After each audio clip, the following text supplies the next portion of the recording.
ভারত চায় না যে বাংলাদেশ একটু স্বাধীনভাবে নিজেদের চিন্তা করুক। এখানে তাদের বিচলিত হওয়ার কিছু নেই, কারণ বাংলাদেশ বরাবরই বন্ধুত্বপরায়ণ রাষ্ট্র।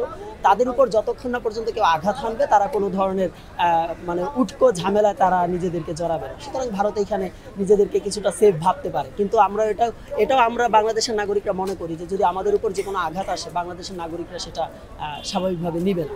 আমাদের কয়েকটা দাবিও ছিল যে পাকিস্তান আমাদের কাছে ক্ষমা চাবে, ক্ষমা চাওয়ার প্রেক্ষিতে আমরা আমাদের নিজেদের মধ্যে সম্পর্ক উন্নয়ন করতে পারি। ভারত তো মূলত বাংলাদেশ একটু মাথা উঁচু করে বাঁচুক এটা চায় না, ঠিক আছে? বাংলাদেশ স্বাধীনভাবে বাঁচুক, নিজের ইচ্ছা নিজের সিদ্ধান্তগুলো নিজে নেক, এটা কিন্তু ভারত চায় না।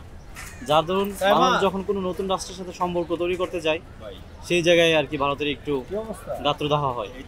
কিন্তু পাকিস্তানের সাথে আমাদের একটা ঐতিহাসিক একটা সম্পর্ক ছিল বা রয়েছে, আমরা স্বীকার করি বা অস্বীকার করি। সেই জায়গা থেকে আমাদের পাকিস্তানের সাথে কিছু দ্বান্দ্বিক সম্পর্ক রয়েছে, দ্বন্দ্ব রয়েছে, এবং এটা থেকে রাষ্ট্রীয়ভাবে আমাদের কয়েকটা দাবিও ছিল যে পাকিস্তান আমাদের কাছে ক্ষমা চাবে, ক্ষমা চাওয়ার প্রেক্ষিতে আমরা আমাদের নিজেদের মধ্যে সম্পর্ক উন্নয়ন করতে পারি।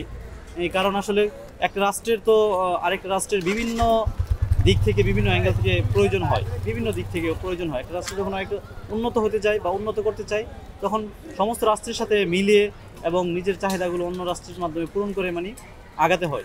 সেই জায়গা থেকে বাংলাদেশ এবং পাকিস্তানের একটা গুরুত্বপূর্ণ ভূমিকা রয়েছে, ভাইটাল একটা রোল রয়েছে। বাংলাদেশ যখন পাকিস্তানের সাথে একত্রিত হওয়ার চেষ্টা করছে বা পাকিস্তানের সাথে কাজ করার চেষ্টা করছে তখন স্বভাবতই ভারতের একটু গাত্রদাহ হওয়ার কারণ আছে। কারণ ভারত চায় না যে বাংলাদেশ একটু স্বাধীনভাবে নিজেদের চিন্তা করুক বা এগিয়ে যাক, অথবা বাংলাদেশ নিজেদের অস্ত্র বা অন্য কিছু ডেভেলপমেন্টের জায়গা থেকে উন্নত হোক বা কোনো দিক থেকে একটু বেশি সুবিধা পাক। বাংলাদেশ যদি ভারতের সাথে পাকিস্তানের সাথে সুন্দর একটা সম্পর্কে যায় তাহলে কিন্তু অনেক কিছু আমরা সুলভ মূল্যে বা সহজেই পেতে পারি, ঠিক আছে? অনেক জটিলতা থেকে, কিন্তু ভারত থেকে আমাদের কিন্তু অনেক জটিলতার পোহাতে হয়। সেই জায়গাটা থেকে ভারত কিন্তু চাচ্ছে না যে আমরা সহজেই কোনো কিছুতে এগিয়ে যাই বা সহজে কোনো কিছু পেয়ে যাই।